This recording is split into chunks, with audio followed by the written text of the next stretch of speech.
Gas fitting কৰিছে, তেওঁ নামি যাব এতিয়া পানী তলত। গেছ লগাইছে পাইপ, চাওক কেনেকৈ লগায়। চাওক, আমি দেখাবলৈ চেষ্টা কৰিম।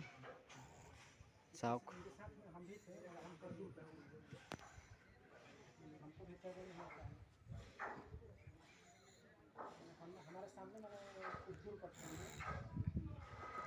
এইটো আমাৰ হ'ল ইক্ৰাম ভাই, গালে মুখে চিন্তা কৰি বহি আছে। তেওঁ গৈছে পানীৰ তলত নামি, গেছ মুখত ভৰাই লৈছে।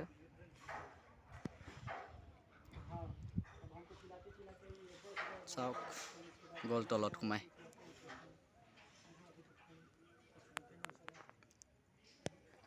গৈছে, চাই আছে বৰ্তমানলৈ। বহুত তলৰ হয়, মিনিমাম নাই বুলি ক'লে 30-40 ফুট তলত মাটি আছে। চাই আছে আপোনাৰ 11টা বাজিব এতিয়ালৈ চাই আছে, বৰ্তমানলৈ পোৱা নাই।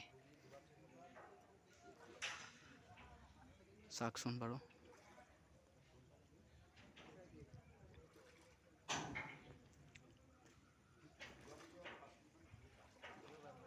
পানীৰ উশাহ আহি আছে তলৰ পৰা।